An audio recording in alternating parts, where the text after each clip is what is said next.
Lord of the Mysteries audiobook by Kevin 321, Appearance of a Living Person, in the exhibition hall where Roselle's diary was kept. The two machinery hivemind members suddenly heard a clatter. At the same time, they turned their heads to look at the sealed artifact made out of blocks above the glass display case.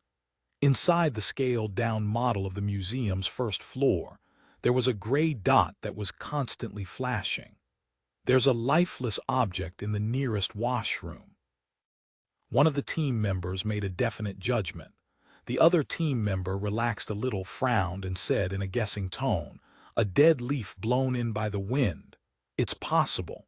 The team member who spoke first nodded. "Let's wait till the security guards pass by. We'll get them to check and confirm the situation. Captain told us to stay here and not to leave no matter what happens, especially not alone. In the event of an urgent emergency, they could evacuate with Roselle's notebook." "All right." His companion had no objection to his suggestion. In the office area on the second floor of the museum, Klein was like a floating ghost, passing through one wall after another and flying directly above the restored study. However, he didn't fly too fast. Instead, he continued to sense the fire spark below and kept track of the distance. When the straight-line distance reached almost 30 meters, he lifted his illusory and translucent right hand and soundlessly snapped his fingers. In the washroom on the first floor, the box of matches exploded with a soft bang. Then, a scarlet flame leaped up and ignited a paper towel, a potted plant, and the wooden door. The flames didn't spread yet, but it was shocking enough. The nearby security personnel who heard the noise immediately rushed over. In the exhibition hall that was monitoring the entire situation on the first floor, the two machinery hivemind members also saw the flames in the model at the same time and subconsciously wanted to rush over there. This was not only an attempt to extinguish the fire, but they were also prepared to capture the troublemaker. But the moment they took 2 steps, they stopped, having remembered their captain's orders. "Don't leave this exhibition hall. Don't leave Roselle's notebook, regardless of the situation." They looked at each other. Then they looked warily at the 2 entrances to the hall before quietly taking out their own Beyonder weapons. As Beyonders of the Church of the God of Steam and Machinery, they were never lacking in equipment. At this moment, Max Livermore was patrolling the various exhibition halls on the first floor with a lantern in hand. He had also noticed the commotion, and without thinking, rushed towards the direction of the exhibition hall where Roselle's notebook was located. The priority to ensure the safety of the items was higher than capturing the intruder. Moreover, Max believed that no matter what the other party's intentions were, as long as they entered the first floor of the museum and entered any of the halls, they would be under the effect of the sealed artifact, and it wouldn't be easy to leave that easily. If there was no external help, the infiltrator would be trapped inside. Even if the intruder had a helper, it would still take them quite a bit of time to get rid of the effects. Once you enter, you will be like prey that has fallen into a trap. Max Livermore ran at top speed. After passing through many exhibition halls, he finally saw the silhouettes of his 2 companions. At that moment, Klein, who was on the second floor of the museum, had already passed through the doors and walls according to the layout in his memory. He had arrived right above the restored study. He was in no hurry to carry out any follow-up actions. Instead, he first looked down. As the stone floor was relatively thick, Klein was unable to vaguely confirm if there were any auras or emotions beneath him. He could only spread his arms wide, fall forward, and silently lie on the ground. His illusory and transparent figure quickly faded into the ground. On the crystal chandelier hanging from the ceiling on the first floor, a faintly discernible human face suddenly appeared. The strange face overlooked the exhibition hall, its eyes constantly moving, taking in the scenery of every corner in the area. There are no Beyonders or security personnel. Mumbling to himself, Klein penetrated the ceiling and descended in front of Roselle's glass-covered desk. He glanced at it, and without hesitation, he reached out with both hands to grab the bookmark in the manuscript of creativity and the bookmark which looked like child's graffiti. He was trying to prevent a powerful beyonder, who could reconstruct the scene through magical means, from knowing that he knew which bookmark was abnormal. This was to prevent the investigator from suspecting Miss Justice, who had only touched one bookmark. Augmented by Isaac's copper whistle, he passed through the glass case and steadily held the two bookmarks. Then he wrapped them within his spirit body. After finishing this step, Klein's heart calmed down, no longer having any obvious nervousness or tension. He stretched out his hands again, reaching out for the other bookmarks. Wah, wah, wah! The loud and shrill cry of a baby suddenly reverberated within the exhibition hall. It was so illusory, as though it came from far, far away. Klein's body stiffened, freezing all of a sudden like a lake encountering extreme coldness. In his spirit-body state, he appeared to have been frozen. Wah, wah, wah! Along with the cries of the baby were fine black rifts that surrounded Klein like a discontinuous iron fence. In the blink of an eye, one of the black rifts cracked open, revealing an eyeball filled with blood strands. In the center of the eyeball was a deep pupil, and in it, countless tiny white worms were crawling and squirming. 1, 2, 3 black rifts opened successively, and one by one, the bizarre eyeballs were exposed in midair. They stared at Klein in a cold and merciless manner. As they appeared, everything around them froze in place.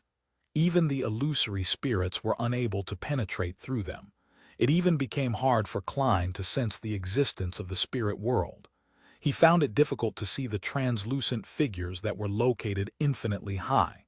He found it hard to see the different colors, the lustrous splendors which contained various types of knowledge. Why did you only take the bookmarks? A soft but unemotional female voice entered Klein's ear. He froze on the spot and saw a tall bookcase divided into 2 levels. The top level almost reached the ceiling, with a staircase and a passage surrounding countless books. At the top of the stairs sat a figure shrouded by the darkness. The figure's feet, which wore black leather boots, hung from the wooden stairs as they were suspended in midair. I actually didn't sense her existence at all. Is she some powerhouse from the machinery hive mind? No, she might be a high-sequence beyonder. Klein didn't answer. Instead, he narrowed his eyes. Why did you only take the bookmarks? Where did you learn to only take the bookmarks? The figure asked once more. The gentleness had a hint of sternness, and the bloodshot eyeballs surrounding him rapidly widened, as though they wanted to occupy the entire space. Before she could finish her sentence, Klein revealed a wide smile on his face. His illusory, nearly translucent figure instantly disappeared, leaving his whereabouts unknown. Even Isaac's copper whistle and the 2 bookmarks which were wrapped in his spirit body had vanished. Above the gray fog, within the majestic ancient palace, Klein's figure suddenly appeared at the top of the long, mottled table. He leaned back into his chair and said with a chuckle, "Fortunately, I was prepared." The state of his spirit body wasn't part of his beyonder powers. It didn't originate from the transformation between his physical body and spirit body. This was the result of him summoning himself and responding to his ritual. And the power of this ritual came from the mysterious space above the gray fog. It stemmed from its special nature. Hence, as long as Klein succeeded, he wouldn't even need to try to escape. By just ending the summoning directly, he would be able to return to the gray fog and from here, instantly return to his physical body in the real world. As the space above the gray fog could block the power of deities like the eternal blazing sun and the true creator, Klein believed that, without the interference of deities, the summoning wouldn't be interrupted. As long as the enemy didn't kill his spirit body or instantly knock him unconscious, Klein had the confidence to escape. This was also the reason why he didn't want to become a spirit body and still make a long trek over to the museum. The more time spent added even more variables. As the faint and dark crimson moonlight shone in from the window, the woman sitting at the top of the stairs between the bookshelves looked at the desk in silence. She looked at the spot where Klein had been. The surrounding cries of the baby and the eyeballs had disappeared one after another. After an unknown period of time, the top of the stairs suddenly became empty, as if no one had ever been there before. In the exhibition hall which housed Roselle's diary, Max Livermore said to his two team members, "Watch this place well. I'll go find the infiltrator. He must still be trapped somewhere on the first floor by the power of the sealed artifact." As he spoke, he looked at the sealed artifact, the model of the first floor of the museum, in a bid to find the red dot which represented the infiltrator and lock onto that person's location. However, no matter how he looked and counted, something didn't seem right. The number of people hadn't increased. Max Livermore froze where he was. 18 Kings Avenue, in a certain wealthy merchant's storage room. Klein's eyes lit up again and the corners of his mouth curled up. He left the bookmarks and Azek's copper whistle above the gray fog, and he didn't waste time returning to his body. After extinguishing the candles and ending the ritual, Klein cleaned up the scene. He used a specially concocted medication to neutralize the smell of the holy night powder and the essential oils from the ritual. After doing all of this, he dispelled the wall of spirituality, allowing the wind to blow away the remaining traces. Next, he took out his master key, planning to go through buildings before taking a rental carriage a distance away. Using his cane to determine his direction to prevent himself from getting lost and heading back to the Royal Museum or to a particular cathedral, Klein headed off at a brisk pace, opening the walls and doors that stood in his way with the master key. After walking in a straight line for a while, he suddenly felt like he was unable to determine his position. 2 more buildings and I'll be out. If I'm no longer on King's Avenue, I'll get a rental carriage, or I'll make another divination. I'll immediately study the card of blasphemy once I'm home. Klein quickly made up his mind. He placed the brass key, which was simply shaped against the wall, and gently twisted it. As the formless ripples spread out, he arrived at a neighboring building of the terraces. At this moment his nose twitched as he smelled a strong stench of blood. The strong smell of blood. Klein frowned. He looked up and saw a lady laid out in the living room ahead of him. The woman's expression was filled with pain. There was a large wound at her abdomen, and her internal organs seemed to have disappeared. At the same time, Klein heard grunting noises. 322, the thrilling the 12th case. That devil serial murderer. The moment he saw the corpse and heard the sound, Klein's hair stood on end. He knew that he had encountered a bad situation. Within his line of sight, the living room's decorations were mostly brilliant yellow and bright. There was nothing unusual about the coffee table and sofa. Only the carpet was stained bright red with blood as it slowly soaked through. On the side of the wound on the female corpse's abdomen, which was completely empty, sat a large-sized black dog. Its mouth was half open, revealing many sharp white teeth that sent shivers. On each tooth, there were dark red marks like iron rust. This seemed to be the result of its prolonged consumption of flesh without frequent brushing. At this moment, the large black dog's teeth were still wrapped around blood-red small intestines, as well as bits and pieces of raw meat. Its head turned over, and its eyes, which resembled magma, reflected Klein, who was dressed as a worker, and his disguised face. Grunt! The large black dog let out a roar which sounded like it was showing dominance. It really is an animal. It's a sequence 6 devil, a devil which is about to advance. And none of the preparations that I made today were for it. These few thoughts instantly flashed through Klein's mind. Suddenly, the black dog's body expanded rapidly, turning into a 2 to 3 meter tall monster. On its back, a pair of giant bat wings slowly spread open, and beside its ears, goat horns covered in mysterious patterns grew out. Red and blue flames leaped from its luxuriant fur as the strong smell of sulfur followed. Almost at the same time, Klein stomped on the ground. Instead of retreating, he advanced, swinging his cane as he shot out at the gigantic devil dog like a cannonball. Schwing! The black devil dog quickly pounced forward. Its sharp claws created afterimages as it swiped at Klein's body. Without a sound, its claws had penetrated the figure, as if they were piercing through the air. Klein's figure became faint as it quickly turned transparent. It was just an illusion. It was an illusion created by Klein. At this moment, he had already rolled on the ground and closed in towards the oriel window. Then, with his left hand pressing down, his entire body flew into the air, directly smashing through the glass. After identifying the enemy, he made up his mind to escape.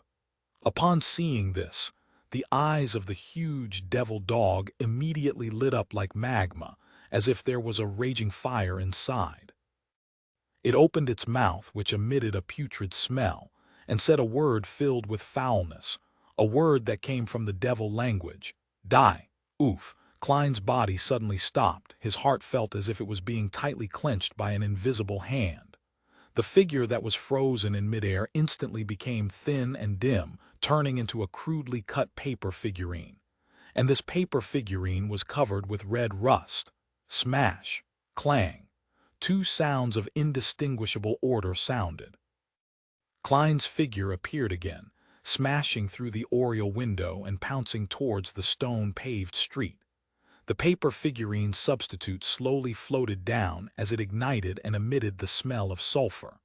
The devil dog let out a low growl and pounced again, jumping onto the windowsill. A crimson-blue fireball flew out from its mouth, blasting in the direction of its enemy's escape route. The moment Klein landed on the ground, he immediately followed up with another roll.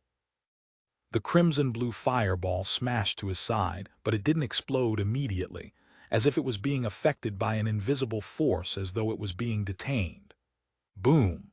Only after Klein had scrambled a distance away did the fireball expand and explode, shattering the surrounding stone pavements. Seeing that the devil dog was about to pursue him, Klein opened his mouth, having prepared for this. He shouted at the top of his lungs, "Murder! Save me! Murder! Save me!" His voice seemed to be augmented with special effects. It echoed far and wide through the silent night, waking the residents of the entire street and sending them into the ears of the patrollers who were 2 streets away. The giant devil dog paused in its pouncing posture. After thinking for a second, it retreated back into the room and began to clean up the scene. Klein's sprinting figure also disappeared under the shouts of "Murder" and "Save me." Inside a nearby fireplace that had long since been extinguished, the remnant charcoal suddenly reignited, and an exaggerated flame rose up. Klein seemed to be performing a magic trick as he appeared out of the flames. With a light leap, he held his cane and jumped out. Then he used the master key to open the door, tear through walls, and quickly escaped in another direction. Phew! At a time like this, a scream without Beyonder powers is much more useful than simulating gunshots. Klein sighed as he took out a bottle of amantha extract and dripped a few drops on himself. As the original race of the devil was of the dog species, he had to be wary of its scent-tracking abilities being one of its special powers. In this way, Klein continued on until he reached another cross-junction. Only then did he stop and look around. Seeing that it was relatively quiet and unaffected, he hurried to the side of the street and hired a rental carriage. It was only after the carriage had traveled a certain distance in the night when Klein finally heaved a breath of relief. He knew that the devil wouldn't catch up to him. This master key is really strange. I actually got lost and found myself at the scene of the murder. I have to be a lot more careful when using it in the future. That really was a devil transformed from an animal. Where did its potions and formulas come from? Does it have a human companion? How did it pick its target for the serial murder? What's gratifying is that after confirming this point, it will be much more difficult for it to commit crimes again, and the probability of getting caught will also greatly increase.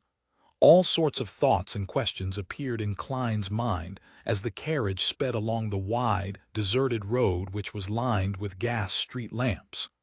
Suddenly, Klein's heart skipped a beat, and an image naturally appeared in his mind. Vines drooped down from the sky and interweaved to form a dense forest. However, the carriage driver didn't seem to notice and continued to drive the carriage across the green vegetation. No good. Without hesitation, Klein lunged for the window, about to jump into the street. Bang! The carriage shook and he was flung backward. At the same time, those vines really drooped down. Klein frowned as he attempted to use flame controlling to ignite the carriage, but no sound came from his fingers. At this moment, the surroundings had become abnormally quiet. Even the sounds of the horses' hooves trampling and the rapid rumbling of the wheels over the green vegetation had disappeared. Klein tried his best to calm himself down as he looked out the window and saw that the carriage had been driven into the air, following the road of vines. No, this isn't Backlund. He narrowed his eyes. At this moment, the carriage stopped. Outside the window, the vines had formed a hammock in the air. A pair of feet in black leather boots drooped down, and a gentle but emotionless voice entered Klein's ears. "What were you doing?" "It's that woman inside the museum. She's suspected to be a high-sequence beyonder. She doesn't seem to recognize me. After all, I had disguised myself with Azek's copper whistle. She must have heard the cry for help and came over to check if Klein's thoughts were abnormally active at that moment. He deliberately gulped and said, "I'm a private detective. Many friends and I are investigating the recent serial murders. I have a mystical item called the Master Key. It can open doors and let me pass through walls, but it will cause the holder to get lost. It was during this process that I ran into the scene of the crime. Because I wasn't the murderer's opponent, I could only shout for help while running." Everything I said was the truth, Klein silently added in his heart. After he finished speaking, there was temporarily no response from the outside. However, he felt that a gaze had penetrated the carriage, passed through the obstructions, and was directly inspecting the items on his body. Fortunately, I left Azek's copper whistle and the bookmarks above the gray fog just in case. At that moment, Klein was very glad. Caution and carefulness were indeed useful. After the indescribable and torturous silence, the gentle but emotionless female voice finally sounded again. "That key has a certain curse. It must not be used unless absolutely necessary." As soon as she finished her sentence, the surroundings changed completely. Everything, the vines, the road through the forest, the road to the sky, had all disappeared. The carriage continued on the streets, driving between the elegant iron-black gas street lamps. Klein remained on tenterhooks until the carriage arrived near East Borough, where he paid the fare of 8 soldi. Under normal circumstances, a rental carriage wouldn't enter any of East Borough streets because it was likely to be robbed. In one of the rooms on Black Palm Street, Klein changed his clothes and went straight to sleep. He didn't attempt to return to Minsk Street before midnight. The 12th murder had just occurred, and it would only serve to make Backlund's situation tenser. He didn't immediately go above the gray fog to study the secret of the bookmark. He acted just as he had described himself to the mysterious woman. He was a low-sequence beyonder, a private investigator with some beyonder powers. Tonight's sure was filled with surprises. It was rather thrilling. All I did was steal something. Yes, most of the problems can be blamed on the master key. Klein made a self-deprecating comment and quickly fell asleep. The next morning, he breathed in the choking smog as he slowly strolled home and picked up the newspapers and letters from his mailbox. After opening the door, he casually flipped open the newspaper to take a look and found that the headline was as he had expected. The 12th case. The devil has appeared again. The police have declared that they have locked onto the murderer. As for the theft of the objects in the Royal Museum, it was only mentioned in an inconspicuous location. In fact, the article didn't even mention what the stolen object was. The unstamped letter that came with the newspaper was a water bill that Klein had to pay for himself. He glanced at it and casually threw it on the coffee table. He then returned to the second floor to heat up water for a bath. He waited until the water vapor filled the bathroom before he seized the opportunity to take 4 steps counterclockwise to enter the space above the gray fog. Inside the immutable ancient palace, Klein sat down and picked up the bookmark that depicted the figure of Emperor Roselle. It really wasn't easy getting you. He gently caressed the surface of the cardboard and silently sighed. 323. The opening incantation the bookmark was, on the surface, nothing special. Roselle's portraits had been placed everywhere around the exhibition hall, and the image depicted was from the period when he was middle-aged. Klein kept flipping the bookmark repeatedly, in scrutiny, and found a tiny puncture, thereby confirming that this was the bookmark which Miss Justice had verified. He tried to spread his spirituality, and he slowly injected it inside. However, just like with ordinary objects, his spirituality only flowed and failed to permeate it, nor did it cause any abnormal changes. That's right, Roselle had the intention of finding someone who was fated, so he wouldn't specifically restrict it to Beyonders. Klein thought for a moment, then said softly in Faceac, "Pirate King." The bookmark still didn't respond. He tried the words in ancient Faceac, Intis, Loan, and other languages again, but the result was the same. As for Jotun, Elvish, Dragonese, and other languages from the mysticism domain, Klein could only try them out of hope since they was overly restrictive and unlikely to be the language used. Without a doubt, he failed. Immediately following that, Klein used Faceac again as he translated. One piece. The bookmark lay quietly on his palm, showing no sign of abnormality.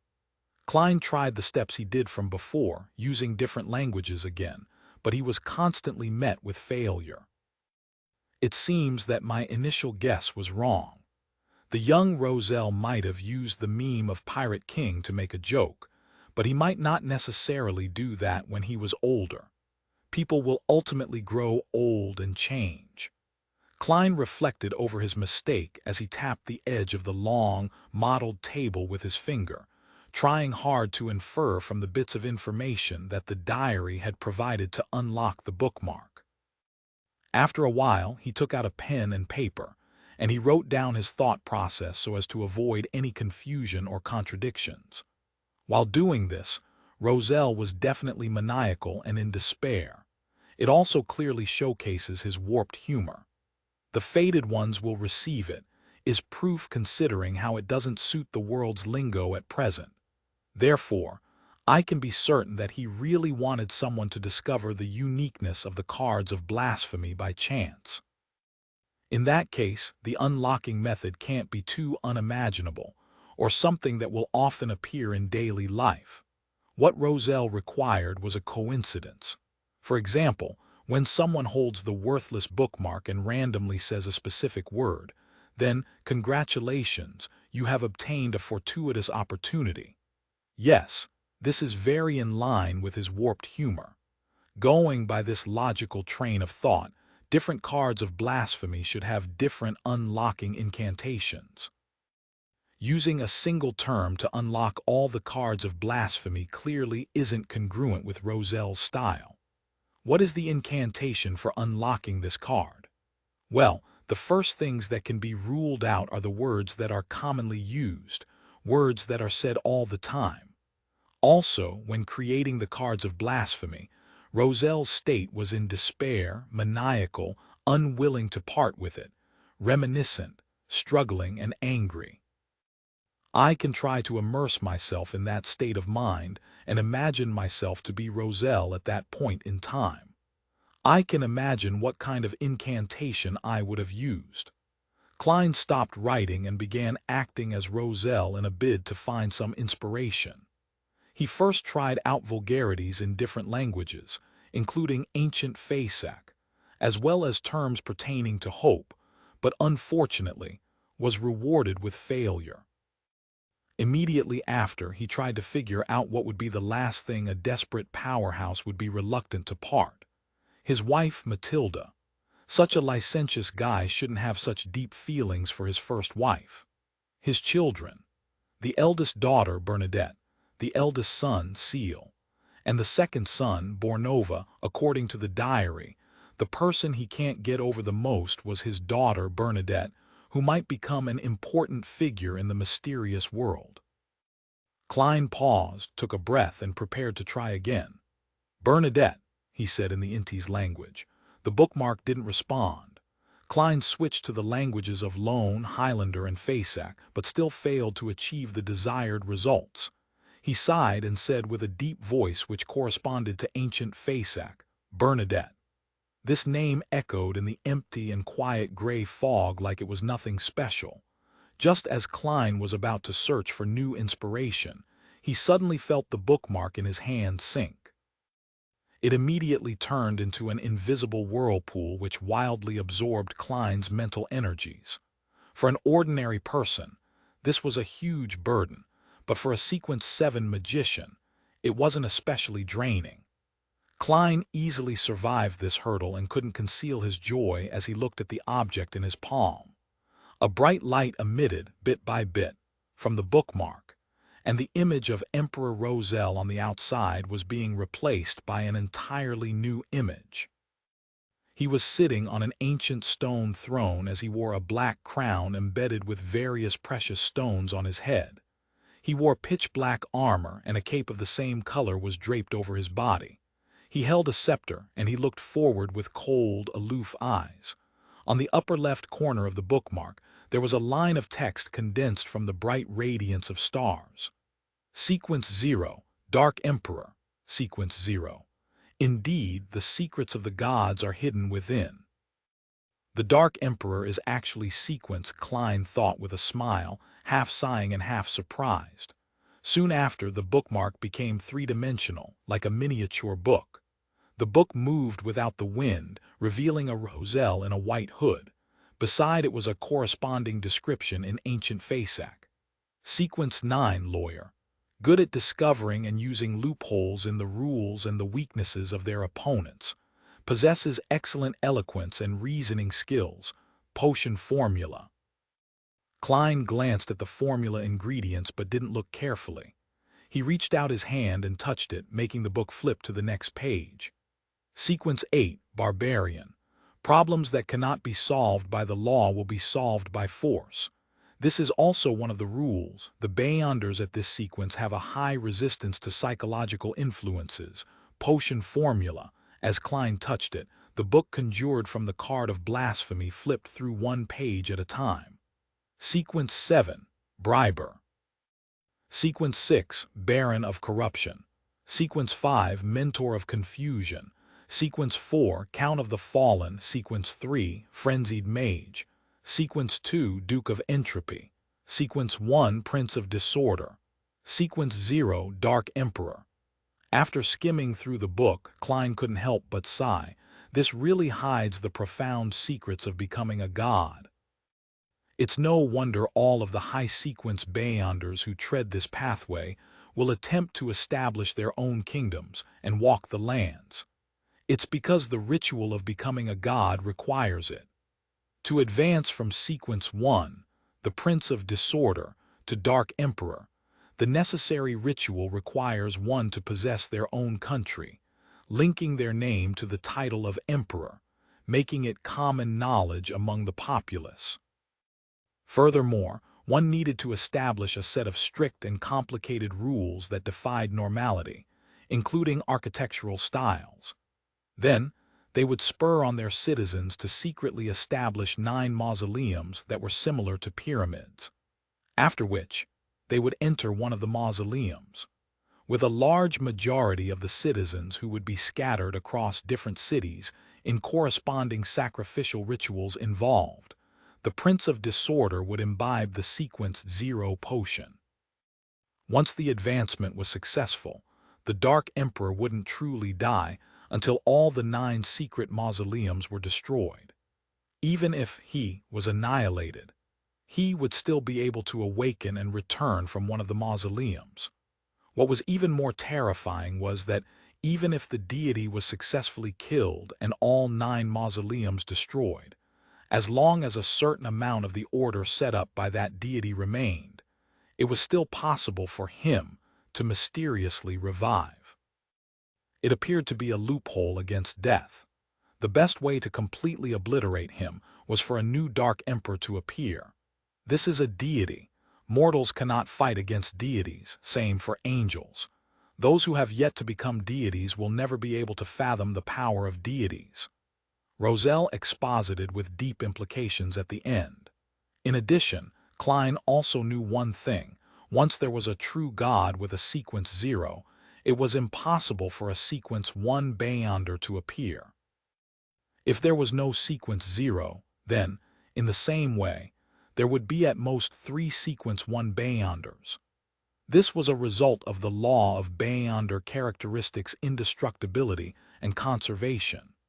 According to the Dark Emperor card of Blasphemy's description of the 10 sequences, Klein could clearly see that the greatest feature of this pathway was the shadow of it gradually evolving into order.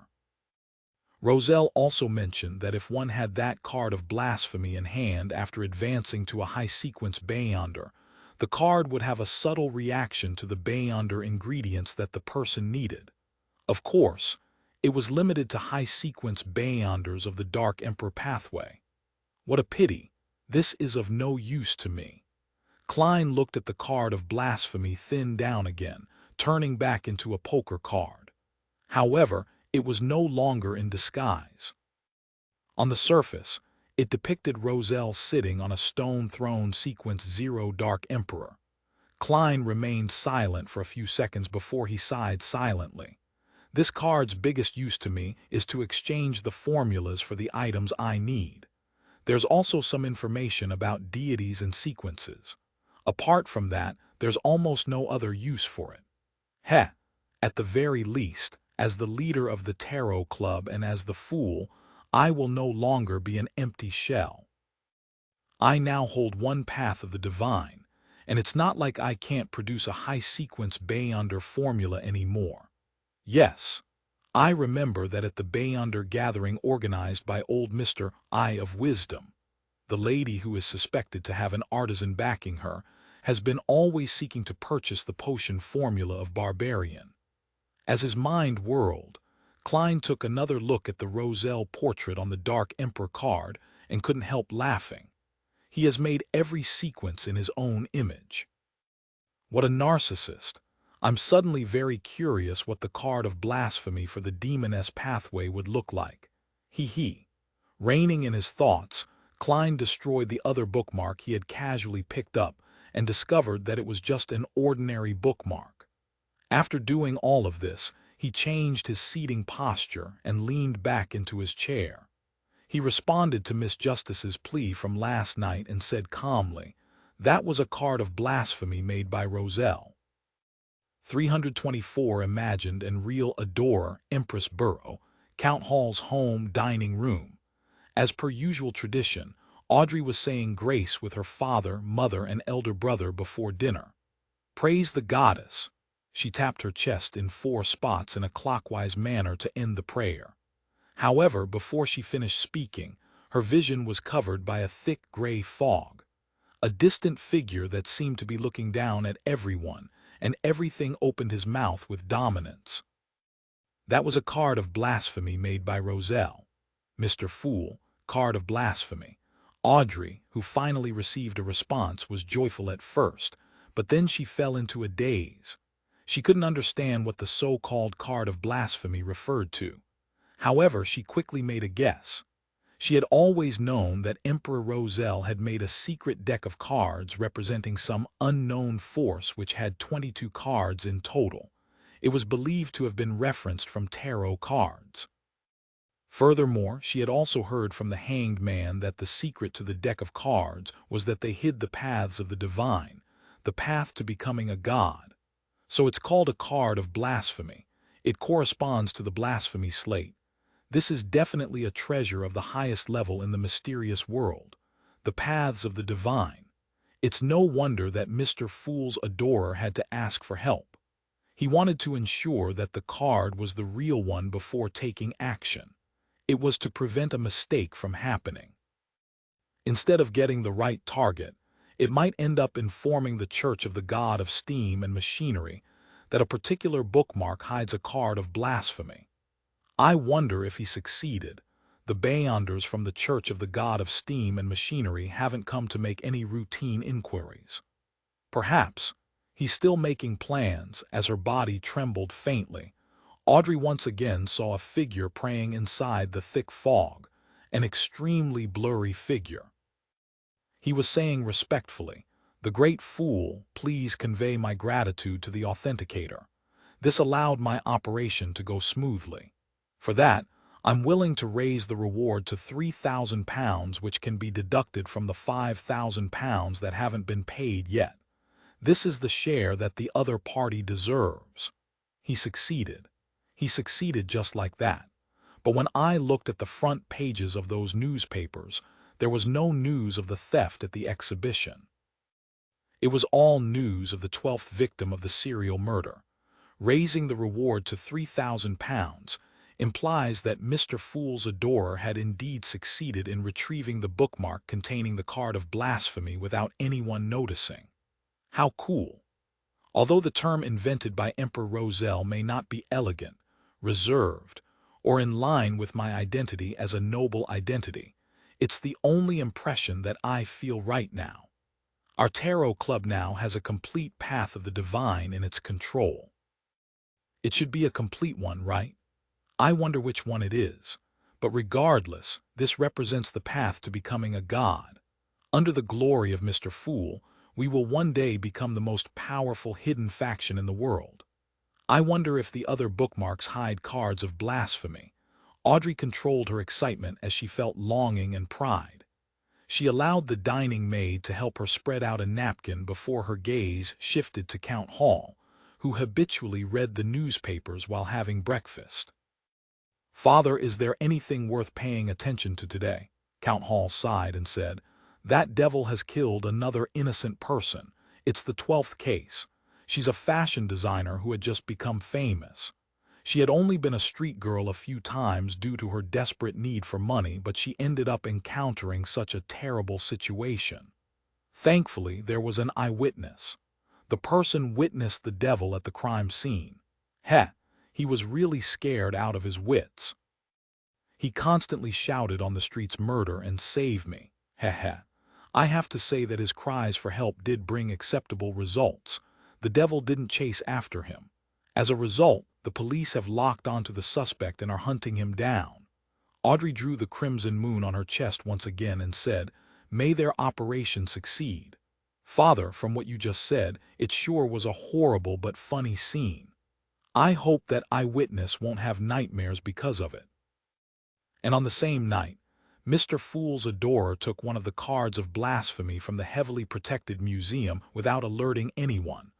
Audrey added wistfully in her mind and filled in some of the details herself. "Royal Museum, in the restored study.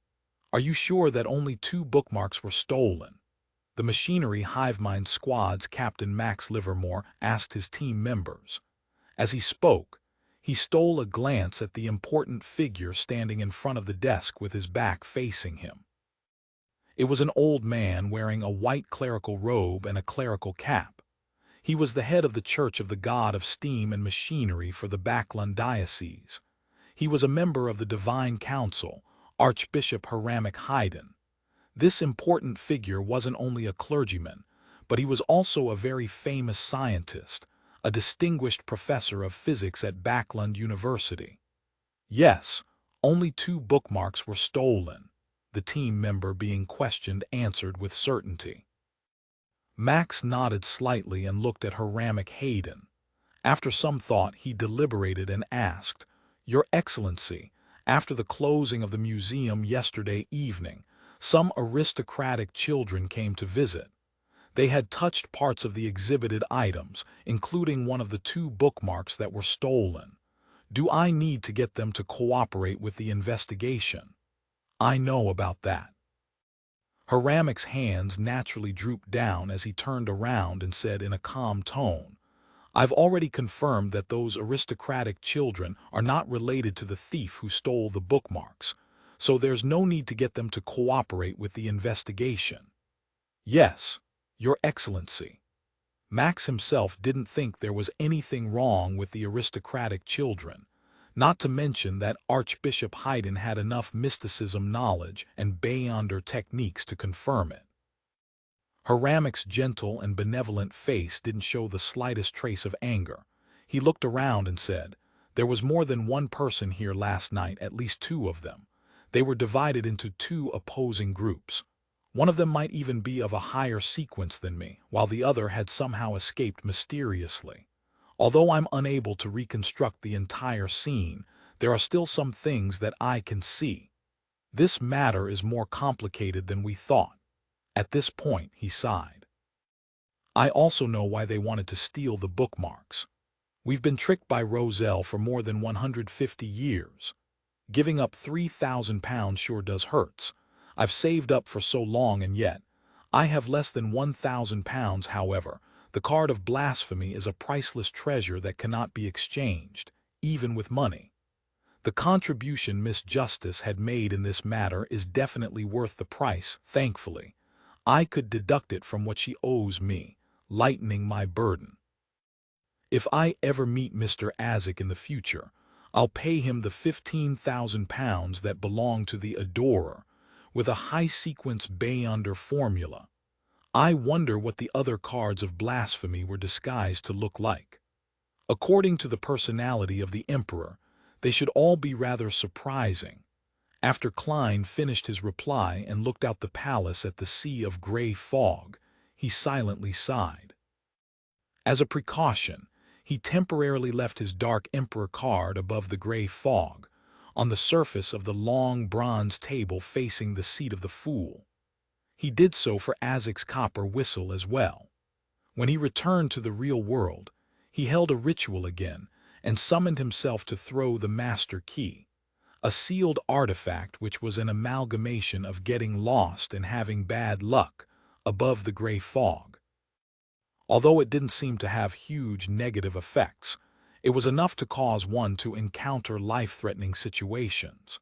He planned not to use it unless necessary. The master key is just a relic of an unlucky fellow who had just advanced to sequence 9. Yet, it has a negative influence that even a mid-sequence Beyonder is unable to weaken. It seems like there's an additional factor in the reason why the apprentice lost control, which led to something abnormal. Now that I think about it, my previous decision was correct. To explore 32 Verde Street south of the bridge, I need to be careful and be prepared. Yes, I need to be aware of something. A sealed artifact's effects might not be completely related to the owner's sequence. I have to consider multiple factors, such as whether or not it has been contaminated by an evil god. Klein took a bath with the water that had already turned cold before walking out of the bathroom, refreshed. He went downstairs to enjoy the corn pancakes he had bought on his way back. They were local delights of the Potter Klein's Highlands, crispy, fragrant, and sweet. After he had eaten his fill, he went through his experiences from last night to see if he had left any clues behind. Even with the master key, if I'm not a Beyonder, it's impossible for me to escape from the hands of a devil. Back then, the mysterious and powerful lady must have determined that I wasn't an ordinary private detective. I also didn't have any intention of hiding that point. By not capturing me, this implies that she's either an official Beyonder who is friendly to wild Beyonders, or she's not a member of the three churches or the military. Yes, I'm more inclined with the latter point. The former point would most likely have her confiscate the master key. Back then, I was almost on the brink of despair. I thought I would be detained in the underground prison of the Church of the God of Steam and Machinery like ordinary Beyonders. I even began considering my prison break. Who would have known that she would just leave? Which organization is she from? Or is she wild? No, for wild Beyonders to reach her level of power, they must have an organization of their own. That devil dog would definitely use its Beyonder powers to erase clues related to itself, and that naturally includes me. In the field of mysticism, there is no way to separate them, and that lady probably can't be exposed as well. From the looks of it, the clues that I left behind while escaping had most likely have been interfered with. As for what happened in the museum, they will be searching for a special spirit body, a strange existence. And what has that got to do with me, Sherlock Moriarty? Klein mocked himself as his heart grew calmer. Of course, he had dared to return home because he had divined it in advance. It was just like he was unafraid that the museum contained traps that he found completely unsolvable. Phew, this matter has come to an end. What should I do today? Practice my Beyonder powers and go to the Kellogg Club to scrounge a meal in passing. Well, I don't know if the Nighthawks and mandated punishers have identified the murderer or not. Why don't I write another letter to Isengard Stanton and give myself a hint? As his thoughts raced, Klein heard someone from outside approach before leaving. Another letter. He opened the door in puzzlement, and indeed he saw a letter lying in his mailbox. The letter was from Isengard Stanton. 325, the equestrian teacher. Problem when he returned to the living room, Klein picked up a letter opener and opened the envelope before taking out Isengard Stanton's letter. The famous detective wrote, "Your idea has greatly helped us. Please allow me to thank you here first. After receiving your letter, we immediately organized some people to sweep through crucial areas. As expected, we found some clues and quite a few stray animals that had frequently appeared and were remembered by the residents had disappeared. In the process, we also noticed an interesting thing. 4 years ago in the serial murder case, yes, the targets were single prostitutes with a child. Quite a few people living near the scene of the crime had mentioned that although the most suspicious teenager was eccentric and vicious, he was quite fond of animals, especially a large black dog. After the boy died in the gang firefight, the people who lived around him never saw the dog again. I'm curious, who is its current owner? Was it the murderer of some unsolved serial murder case from even further back? The above facts have all been proven to be true at the scene of the 12th murder case, and it has played a key role in giving the police a preliminary idea of the suspect. If all goes well and the culprit is arrested, we will be able to get the majority of the reward money. My friend, I clearly remember your contribution. I will not forget your share. Isengard Stanton seems to suspect that I knew the truth about the devil, so he had deliberately hinted at something." Klein put down the letter and mumbled silently. However, this letter also made him feel relieved. The official Beyonders weren't looking for the wrong person. If the gigantic devil dog didn't receive any additional help, then it was only a matter of time before it was caught and killed. As for Isengard Stanton's prediction that there was another master, Klein didn't have enough evidence to confirm the matter, so it could only be said that there was a certain probability. In short, my mission ends here. The job is now left to the Nighthawks, mandated punishers, and machinery hivemind squads. Klein pulled out a fresh sheet of paper, picked up a fountain pen, and replied Isengard Stanton with a letter filled with humility. He also ignored his subtle hints like a real, ordinary private detective. After cutting another paper figurine and sending the letter, Klein strolled to the public carriage stop to wait. He thought in a relaxed manner, The next thing to do is wait for the money. Leopard said he would be visiting the Roselle Memorial Exhibition for 3 days straight. I'll have to wait until Saturday before visiting to find him and make the final payment. Hopefully, the patent for the bicycle will be filed by then. The Backlund Patent Office seems to be known for its inefficiency. Klein had already made plans for the day. Since there was no Beyonder gathering, resulting in him being unable to buy the appropriate items, he suddenly had a lot of free time. He didn't need to busy himself for a short period of time. In the morning, I'll go to the Quelog Club, practice my marksmanship, practice my Beyonder powers, have lunch there, and then find a better circus to observe the magician's performance and see if I can get some inspiration. He took out his golden pocket watch and looked at it. He boarded the public carriage in a good mood. Hillston Borough, Quelog Club. Since Klein came by at least twice a week, the attendants remembered him and didn't require him to show his proof of membership or his Frost Constellation badge. It was Wednesday morning, and since most of the Quelog Club's members belonged to the middle class, where they still had fixed and decent jobs, it was difficult for them to visit the club unless it was Sunday, tea time, or when they took time off from work.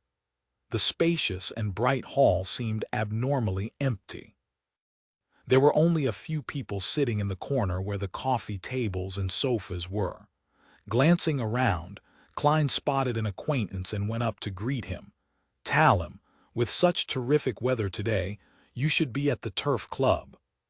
The acquaintance was Talem, the aristocratic equestrian teacher who had introduced him to the club at the request of Mrs. Mary Dumont. He had once brought Klein business the protection of Daily Observer reporter Mike Joseph on his trip to the Golden Rose for investigations. Talem looked up, touched his short brown curls, and smiled. "Oh my, it's the Honorable Great Detective. What have you been up to? I haven't seen you in a long time." "That's because you haven't been to the club for days," Klein smiled as he sat on the sofa next to Talem. "I've been helping the police with the serial murder case. Although it might not necessarily yield any results, the reward is tempting enough. Besides, establishing good relations with the police is very important for us private investigators." What I just said was bragging. I'm just an unremarkable character who'd been summoned. He mocked himself inwardly. Among the few members sitting in the same sofa area behind them, a man who appeared to be a stockbroker initiated a discussion on the latest Western Railway shares and East Balham Plantation shares. Talem didn't doubt Klein's answer. He chuckled and said, "This is indeed something that will busy a great detective." After exchanging a few pleasantries, he gradually entered a pensive state. Just as Klein was about to bid him farewell and leave for the underground shooting range, Talem suddenly looked at him and said, "Mr. Moriarty, may I ask you a question?" You can charge me a consultation fee." "This one is free. Also, just call me Sherlock." Klein laughed. Talem nodded gently and said hesitantly, "I have a friend who has fallen in love with someone he shouldn't have. How should he deal with such a situation?" Although I had always believed that anyone who asks a question prefaced with "I have a friend" basically means "I myself." Talem's emotional colors implies that it's not for himself. He's in a dilemma, but I can't see any traces of pain. After activating his spirit vision, Klein leaned back slightly, clasped his hands, and said, "I'm sorry, but I'm not a psychiatrist or any of the experts in the newspapers or magazines who are good at solving emotional problems. My only advice is not to break the law." Heh, that was a joke. "First, we need to understand how this shouldn't have arose. Is there a feud between the family?" Talem glanced at him and said in resignation, "No, this isn't Romeo and Juliet." Upon hearing Talem's reply, Klein seemed to hear an illusory murmur in his ears. "Author, Roselle Gustave, author, Roselle Gustave, author, Roselle Gustave." Shaking his head, he apologized to Shakespeare and smiled. "This piece of work by Emperor Roselle is just too classic. When it comes to love that shouldn't be, I can't help but think of it." Then why shouldn't they be together? Talem fell silent for a few seconds before saying, I have to keep it confidential. I'm sorry, just pretend I didn't ask. Confidential. That must be someone with certain standing in love with someone of the same sex, in love with someone who is related by blood. Klein held back his curiosity and said with his hands spread out, Then I can only give you one more suggestion. Read bestsellers about passionate love like Stormwind Mountain Villa and Love and Jealousy. Talem quivered his lips a few times, sighed, and said, Sigh, that can only be used as the last resort. In my opinion, the feelings present in those best-selling novels simply don't seem to occur among normal people. I think so too, Klein echoed in full agreement. After exchanging a smile with Talem, he got up and went to the underground shooting range to practice his shooting and Beyonder powers.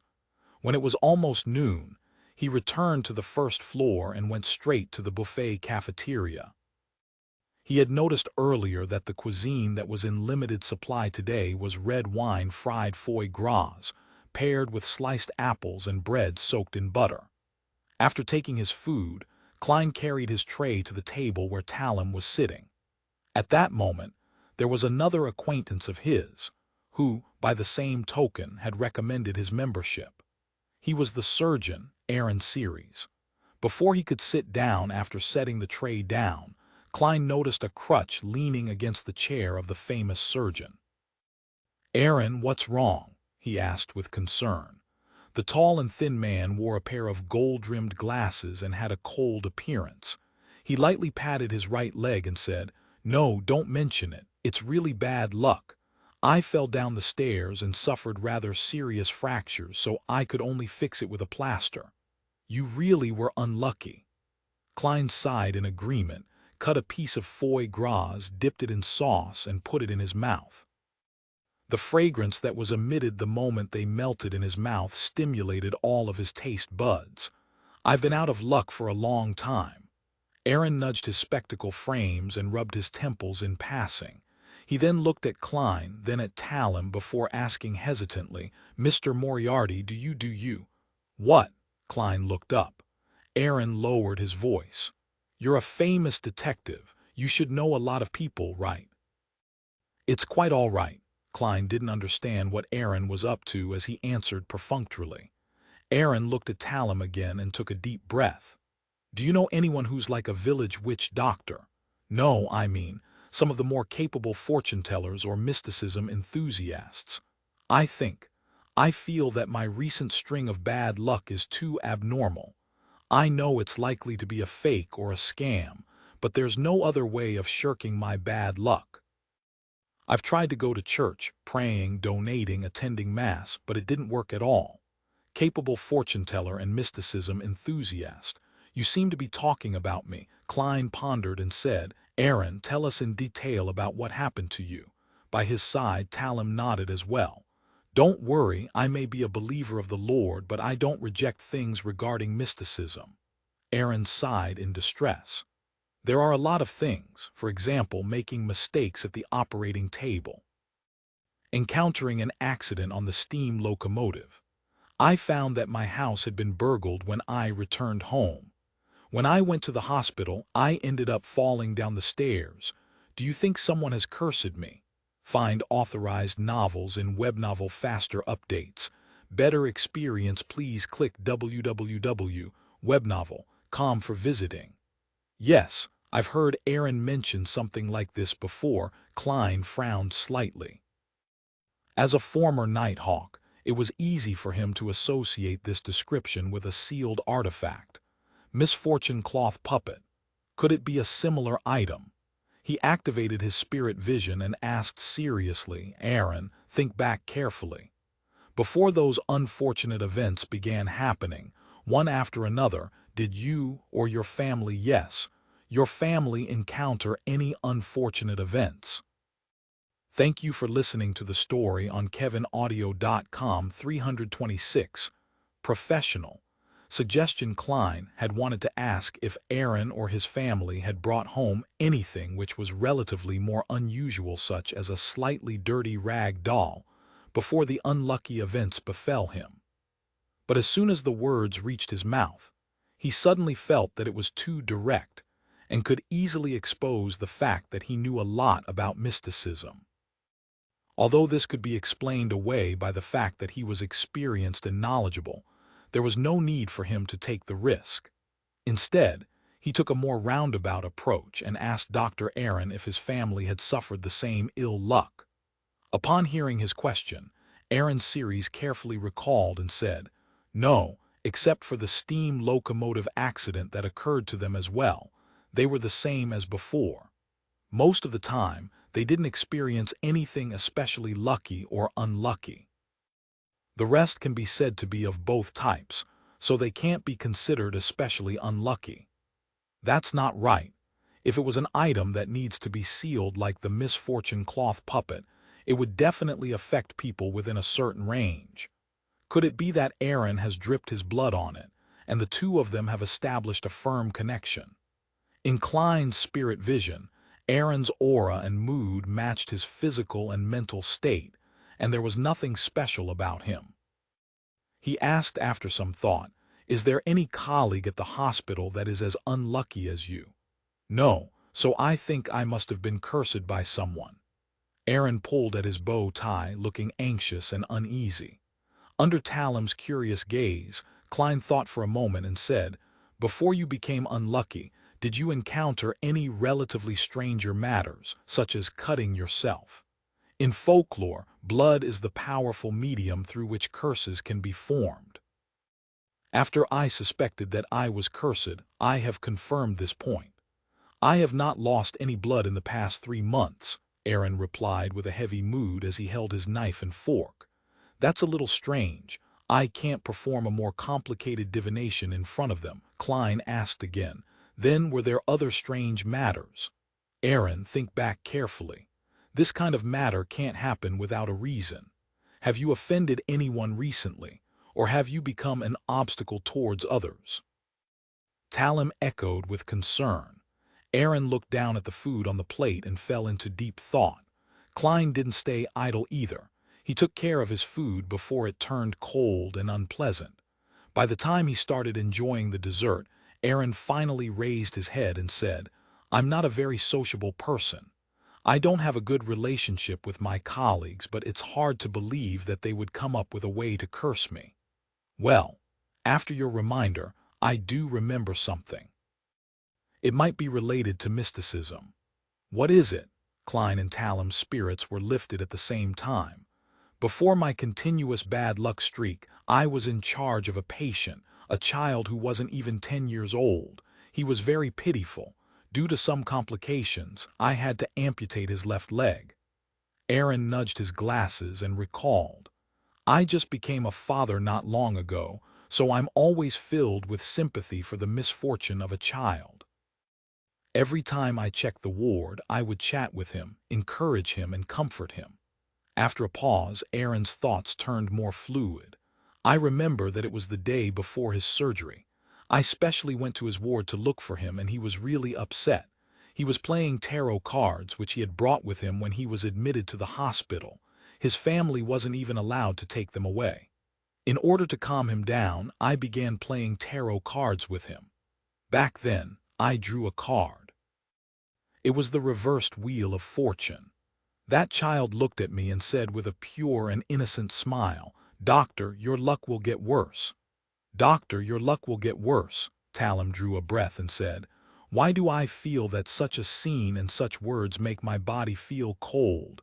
Did the child die on the operating table?" Aaron shook his head. "That operation was a success. It didn't take long for him to be discharged from the hospital. He even specially thanked me. So I've never suspected this, but now that I think back, I find that this is the only time in the past 2 months that I have come into contact with something related to mysticism. No matter what, regardless of whether it is useful or not, tarot cards are still used for divination." At some point, a brass coin had appeared in Klein's hand. It was bouncing and rolling at his fingertips, seemingly symbolizing the analysis process of a famous detective. The coin was flicked up and fell into the palm of his hand.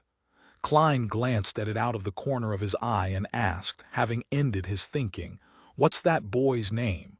Where does he live?" Aaron answered without hesitation, "His name is Will Ossipton. As for where he lives, I don't remember. What is your suggestion, Mr. Detective? Do you know any experts in the field of mysticism?" Klein took a sip of his black tea and said with a smile under the expectant gazes of Aaron and Talim, "My suggestion is to go to the cathedral of the deity you believe in, tell the bishop about your recent misfortune, and then ask him if he has a solution. Aaron, I remember you were a believer of the Evernight goddess, right?" He had almost said goddess, but fortunately, he remembered his identity as a detective who believed in the god of steam and machinery. "However, my prayers to the goddess, my participation in mass, and the donation of money and items were all useless. I think I should find some capable fortune-tellers." Aaron didn't agree with Detective Moriarty's suggestion. Talim echoed with a nod. "Yes, the deities wouldn't care if you were lucky or not. Luck is a blessing and misfortune is a test. Friend, your faith isn't pious enough. Be careful, the Lord of the Storms might zap you with a lightning bolt." Klein looked at the two separately and laughed. "This suggestion is based on very simple logic. If if there exists useful and effective mysticism in this world, then the ones who are best at it are definitely the 7 Orthodox churches. If not, they would have long been replaced by other forces who have mastered mysticism. If there isn't such a thing as true mysticism, then finding a fortune-teller or witch-doctor won't be of any help. It would be better to see if there's a solution to this problem with the help of a relatively higher-ranking bishop." Aaron carefully analyzed the situation and finally nodded. "That makes sense. Perhaps I will need the bishop's help to pass on the message to the goddess to protect me. No, accurately speaking, with the bishop passing on the message, the Nighthawks would be able to notice the abnormality on you," Klein retorted inwardly. He had no intention of helping Aaron himself, because to solve the problem regarding luck, aside from finding the root cause of everything, he would have to set up particular rituals. Ignoring the fact that Klein didn't know any real luck enhancement rituals, and even if he did, he would be exposing his Beyonder powers to someone he was unfamiliar with, which would increase the risk for no reason. "Since I can get the Nighthawks to take up the role of helping you, there's no need for me to do it myself. I just don't know if the problem came from that boy or the tarot cards in his hands. If it's the latter, then it might be a suitable sealed artifact for me." Klein shook his head, suppressing his greed and emotions. At this moment, Aaron had already made up his mind. He looked at Klein and grinned. "Thank you, Mr. Moriarty. Although you don't know mysticism, you relied on strict logic to provide the best suggestion." "Yes, I don't know mysticism," Klein smiled. "Just call me Sherlock, Aaron. Yes, ever since I've stopped being a Nighthawk, the composition of my mysticism knowledge has become stranger and stranger. On the one hand, I've grasped quite a few secrets which are related to high sequences and deities, and on the other hand, I only understand the more basic ritualistic magic. Among the more complicated ones, I only know the sacrificial rites and bestowment rituals. As for charms, all I know are those 3. Klein sighed to himself, feeling an urgent need for a more comprehensive and in-depth book of mysticism. As for the knowledge required to separate a Beyonder characteristic from the spiritual corruption of an evil god, he had no clues whatsoever at the moment. After a short afternoon nap at the club, Klein rode in a public carriage to the Rice Circus near the Tussock River in Sherwood Borough. Today wasn't a holiday, nor was it a weekend. There weren't many visitors at the circus, and the clowns that were responsible for entertaining and amusing the visitors all seemed listless. Passing between the divination lodge and the tents that sold pies, pancakes, fruit pies, and alcoholic beverages, Klein walked along the edge of the circus and found a small theater. On the blackboard at the entrance it read, "Non-holiday and weekends, 4 performances a day, 1 hour per performance." The first performance in the afternoon was at 2 o'clock. It had just begun. After buying his ticket, Klein entered the theater and heard cheers. At this moment, a beast trainer was on stage, holding a whip and ordering a black bear to perform in a charmingly naive manner. Next to him lay a tiger with crisscrossed yellow-black stripes and a seated dark and curly-haired baboon. Pa, the black bear rolled awkwardly as the trainer whipped it. "I say, this guy wanted to give you a slap just a moment ago." In the front row of the rows of seats, someone suddenly shouted loudly, which immediately attracted the laughter of a handful in the audience. They thought it was a new way for the circus to amuse them. However, Klein didn't think so, for he noticed that the color of the trainer's emotions leaned toward anger and annoyance. He smiled and went to sit in the first row, watching the performance on the stage so as to not waste the price he paid for the tickets. At that moment, the person who had just spoken shouted again, "That tiger wants to bite your neck off. That curly-haired baboon wants to use you as a cushion." Amidst the laughter of the audience, the beast trainer's actions clearly stiffened. Even though those words sound like they're causing trouble, why do I detect a hint of a warning?" Klein looked over his shoulder at the speaker in the same row and saw that he was a chubby-faced man in his 30s. "This tone, this way, it's kind of familiar." Klein mumbled silently to himself. 327 encounter on the road inside the small theater of the Rice Circus. As long as something felt familiar, there was no problem for a seer to recall it. Klein nudged his gold-rimmed glasses up on his nose, leaned back, and murmured something almost soundlessly. Soon after, he pretended to close his eyes to rest for more than 10 seconds. In reality, he had used the help of cogitation to quickly fall asleep and be reminded through his dream. It was a rather dim room, with only one candle flickering on the coffee table. The people sitting around it were all wearing black hooded robes and iron masks that covered only half their faces. Deliberately massaging his glabella, Klein opened his eyes and continued watching the beast-taming performance. He had interpreted the revelation and knew the source of the familiarity. The scene in the dream was of the Beyonder gathering organized by old Mr. Eye of Wisdom. There was also an apothecary with a chubby face who enjoyed using sarcasm as a warning. Although he was clearly a kind-hearted fellow, he always gave others the feeling that he deserved a beating. Could it be that apothecary? That shouldn't be the case. When did he learn beast taming? According to the confidential records of the Nighthawks, an apothecary doesn't have spirit vision like those of the Seer Pathway who were able to distinguish emotional colors in detail. Well, when it comes to the color of auras, they're actually quite good at it. Klein's thoughts slowly dispersed without affecting his appreciation of the performance on stage. In his spirit vision, the emotional colors of the black bear, the tiger, and the curly-haired baboon were indeed unstable. If there was an addition level of provocation to a certain degree, they might very well rampage on the spot. This indirectly confirmed that the chubby man who had just spoken wasn't causing trouble. He seemed to be able to read the thoughts of the 3 animals and understand their impulses. Having received the warnings, the beast trainer's face darkened with anger, but even so, his actions were instinctively gentler. He was more careful, and the show ended without a hitch. After that, there was a simple but comedic skit. Only when it was over was it the magician's turn to perform. This magician wore a tuxedo. He wore a bow tie of the same color, as well as a large top hat. The moment he appeared, he spat out fire from his mouth, which immediately caused the audience to applaud and cheer.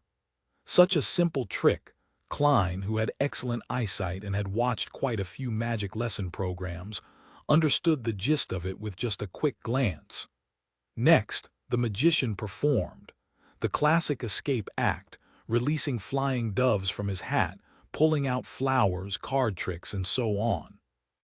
Klein thought he could easily see through every one of the magician's tricks, but he was surprised to discover that, at some point, he actually failed to do so because his attention had been drawn to where the magician wished it to be, causing him to ignore the key details. He clearly doesn't have any beyonder powers, but his technique is still able to fool my eyes. The key point is grasping attention. The magician's second rule is fully divert a target's attention, thus achieving the desired effect. Klein made a guess in his mind which he wasn't sure if it was right or wrong. It needed him to act it out to receive feedback. At this moment, the magician's performance came to an end. The audience weren't stingy with their warm applause and cheers. The atmosphere in the theater reached its peak that afternoon. The third rule.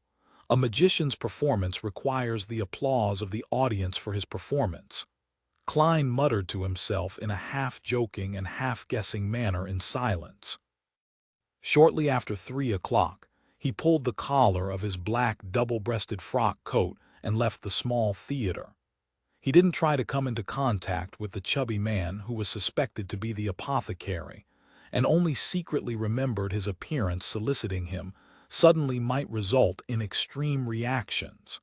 He took a tracked public carriage back to Minsk Street. The carriage was divided into 2 floors, and each of them had a few passengers. According to his usual practice, Klein chose the spot next to the window on the first floor. The carriage proceeded and stopped from time to time. Klein, who had half closed his eyes to recall the inspiration he had just had, suddenly felt his heart palpitate. He became sober and rational. The reaction was like someone had forcibly intruded into his dream or channeled his spirit. At this moment, he clearly knew that he was no longer in the real world. As someone rich with experience, he pretended to be unconcerned. He looked around and saw that the gentleman in a tuxedo and top hat to his left was still flipping through a newspaper. There were 2 children who were being reprimanded by a vexed woman in a light blue dress for being disobedient troublemakers. Beside her, people were chewing on bread or drinking tea that they had brought with them. Everything was the same as before. However, when Klein quietly activated his spirit vision, these passengers didn't emit any of the corresponding auras or emotions. They don't have ether bodies. They're clearly talking, eating bread and reading newspapers, but none of them have any signs of life. Is this an illusion, or did they just suddenly die and are just moving according to the inertia of their lives? Klein tried to remain calm as he looked out the window and saw carriages and pedestrians passing by. It was still an afternoon scene.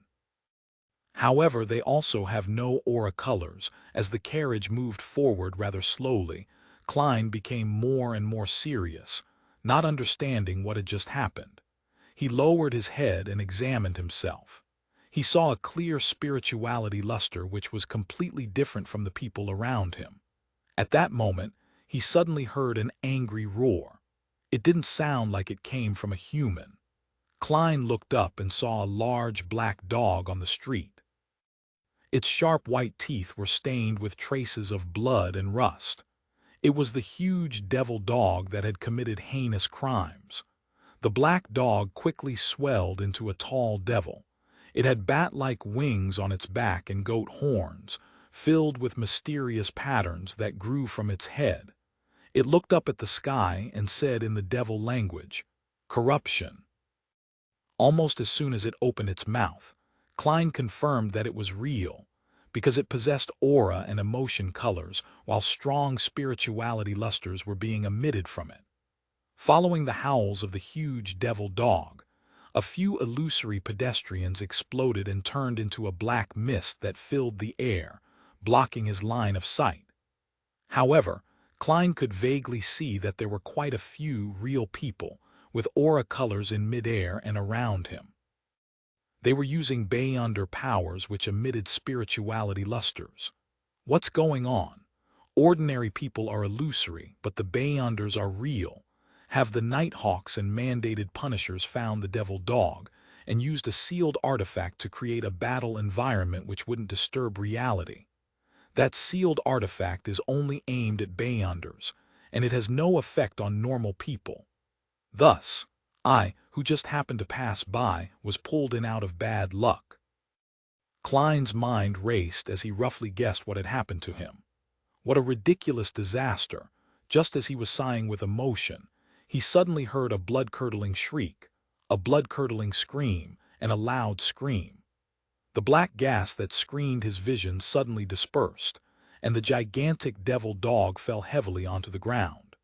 Its body was divided into two halves, and all the light in the air converged on something, making it look like a clean, pure moon shining down on the dark environment. The gigantic devil dog tenaciously roared again, and its body suddenly exploded. Using its soul and flesh as fuel, it ignited blue and red flames that soared into the sky. However, the flames lost all of their brightness as soon as they reached midair, having been absorbed by that bright and resplendent moon-like object. It disappeared without a trace, and that huge devil dog died so simply and completely, not even leaving a speck of it behind. So powerful. As Klein was sighing, he suddenly thought of something. Would those official Beyonders discover that another wild Beyonder was sitting in the carriage, different from the other illusory people in the surrounding area? His heart tightened as his scalp went numb. He pulled out a paper figurine, and with a shake, he transformed it into himself, a copy that was without any aura or emotional colors. As for him, with the help of the substitution spell, he hid in the paper figurine's shadow. At this moment, Klein heard a light snort from across the street. The snort was clearly filled with anger and indignation. Who is it? It doesn't seem like the sound an official Beyonder will make. Klein was puzzled, but he didn't dare to dispel his double and peek his head out to look. Following which, a few pairs of eyes swept across the crowd, not stopping for even a moment. When all this faded away, Klein saw that the void around him had cracked and shattered like glass.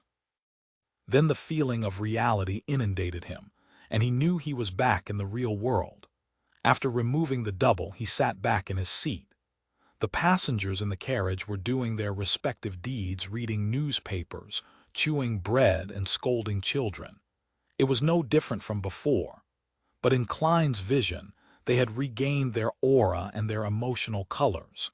In addition, compared to earlier, the tracked carriage had clearly moved forward by quite a distance. It seems like in that special battle environment earlier, time and space are synchronized with reality. If that battle had continued for a long time, then the carriage would have left the area of influence, leaving me alone there. Alone there. That would be an obvious exposure. Fortunately, Backland is the capital of capitals and the land of hope. There are high-sequence Beyonders from the three major churches residing here, Klein thought with a lingering sense of fear. He had originally thought that even if they had locked onto their target, it would still take the Nighthawks, mandated Punishers, and others several days to find the Black Devil dog. Moreover, that was on the premise that the dog hadn't left Backland. That was something certain, because leaving Backland would mean stepping out of the range of the ritual, and the advancement would fail. And to the devil, the negative impact of a failed ritual would cause it, who was already struggling at the edge of bloodlust, to immediately lose control. Who would have thought that just after 1 night and half a day, the gigantic devil dog would be discovered, executed, and cleansed? Terrifying. This is Backland. This is the true power of the three churches. A Sequence 6 Beyonder who's just about to advance was merely exposed and had left behind the tiniest of traces. Yet he was quickly found and killed so easily. This is a devil that can sense danger ahead of time. From the looks of it, some sealed artifact perfectly hinders this trait in the future. I must be even more careful. Klein felt that he had learned a great lesson. At this moment, he remembered the strange snort he had heard earlier. It seemed to be the companion of that gigantic devil dog, its master. He was actually not discovered. Perhaps the final explosion of the gigantic devil dog was secretly orchestrated by him. Of course, it's also possible that he's a member of some secret organization that is unsatisfied with the official Beyonders. Klein abruptly looked out the window on the opposite side of the carriage. All he saw were people walking past looking ordinary. They either wore tweed coats, half-top hats, or bright long skirts. He couldn't tell if there was anything wrong with them. 328. He that touches pitch shall be defiled. The wheels of the carriage pressed down on the track as the horses dragged it along. The heavy carriage steadily advanced, and soon they were moving away from the street as though nothing had happened. With a normal expression, Klein held onto his cane and waited until the tracked public carriage passed 2 stations before he got off ahead of time. He took a large detour and slowly headed back to the place where the gigantic devil dog had been killed. He wasn't looking for its Beyonder characteristics, as it was impossible for the top experts of the church to not know about this matter. They would have definitely taken it away long ago. He also wasn't investigating the source of that slight snort. After all, with so much time having passed by, the carriages moving on the streets, and the people that were coming and going, how could there be any clues left behind? Even divination would fail to obtain an answer. Klein's purpose was to look at the subtle details that remained along the street, and to see the nature of the sealed artifact that had created the strange environment for the battle, so as to prepare for what might happen in the future. This is a magician's acting. He sighed silently as he walked under the gray sky, along the edge of the street which was marked by the gas lamps. The reason why he had to wait 2 stops before getting off and taking a detour was because he was worried that there would be an official Beyonder who would sweep the battlefield in secret. He didn't want to meet them, so he tried his best not to. Klein, who was dressed decently and holding onto a cane, took some time before he returned to the huge devil dog's place of death. However, there were no traces of its presence on the street, and the passers-by clearly didn't know that a fierce Beyonder battle had taken place here. That sealed artifact is really magical. It's even more powerful than large-scale hypnosis. Klein activated his spirit vision and slowed his footsteps, like a gentleman on an outing rather than on an errand. It took him over half an hour to complete his tour of the area, but his efforts with his spirit vision was futile. There was nothing out of the ordinary about his target area. However, Klein's spiritual perception sensed one thing: its scope and its boundaries. When I entered the block and left from another direction, I felt a subtle and illusory feeling, as if I entered a different world from another world. That is to say, the sealed artifact's scope of influence can reach at least 1 block, and its upper limit is temporarily unclear. Klein stood outside the target street and nodded thoughtfully before returning. He went to a decent cafe, ordered a cup of Southville coffee, and sat down by the window. As he drank the fluid with a rich aroma, he observed the street outside, which was beginning to bustle as time passed by, hoping to see any changes. Unfortunately, what he had been looking forward to didn't happen. Of course, he wasn't without gains. At the very least, he confirmed that a magician never performed unprepared, which was one of the rules of acting. He felt that the characteristics of the subtle precipitate in his body stirred a little. In the evening, Klein stopped his observations and returned to Minsk Street in a public carriage. At this moment, the gas lamps on both sides of the road had already been lit, illuminating the slightly wet cement ground with withered leaves that fell from the trees along the road with a blue hue. Holding his cane, Klein strolled past the house of Lawyer Jurgen and strolled to Unit 15. As he was walking, he suddenly thought of something. He had finished all the ingredients at home. If he went back now, he wouldn't be able to cook dinner. Should I go to the meat shop and fruit shop, or find a restaurant to fill my stomach first? Klein hesitated for a moment. He then finally decided to take a break tonight and eat something ready-made. Many of the dishes in this world were made quite simply and very quickly, so it didn't become a situation where an hour was spent cooking for 5 minutes of eating. However, there was still a certain amount of work to be done. Furthermore, he had to wash the dishes and wash the knives and forks himself. After touching his wallet, Klein turned around and walked in the direction of the area, where, according to his memory, there were restaurants. Once again he passed the house of Lawyer Jurgens. Standing behind the open oriel window and looking at the confused expression Detective Moriarty had, Jurgen raised his voice and said, "Mr. Moriarty, did you forget your key again, or did you drop your key?" "Why is he saying again?" Klein replied with a chuckle. "No, not really." Jurgen solemnly nodded his head. "Then why don't you come to my place? You can return when it's completely dark after we have dinner." Klein hesitated for a second and smiled. "It will be my honor." When he entered, the black cat, Brody, was licking his paws in a corner. Jurgen didn't make much small talk as he stepped into the kitchen. After Klein had hung up his coat and hat and put away his black cane, he stepped into the dining room and saw that the table was already covered with food, blackened steaks and mashed potatoes of the same color. He wasn't surprised by this. This was how Mrs. Doris, Lawyer Jurgen's grandmother, cooked in her old age. The food didn't look appetizing, but they were delicious. "She's a good chef." Klein sat in front of Jurgen, smiled, and made some small talk. "Were you about to have dinner?"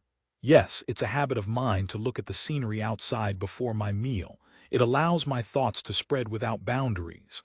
Jurgen spread out his napkin and picked up his fork and knife.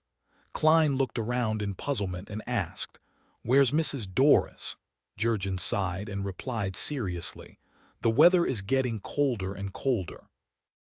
Her chronic lung problems are back, so she has no choice but to be admitted to the hospital for a while. May God bless her." Klein drew the triangular sacred emblem of the Church of the God of Steam and Machinery on his chest unfamiliarly. Then he cut a piece of steak and forked it before stuffing it into his mouth. At that moment, he suddenly thought of a problem and hurriedly asked, "So, you were the one who prepared dinner?" "Of course. It was done a few minutes ago," Jurgen answered simply. "If it isn't the work of the great chef, Mrs. Doris, then this food—" The corner of Klein's mouth twitched. He held back the fear in his heart and still bit down on the small piece of steak on his silver fork, slowly chewing on it. His brows furrowed a little as he forcefully swallowed the food.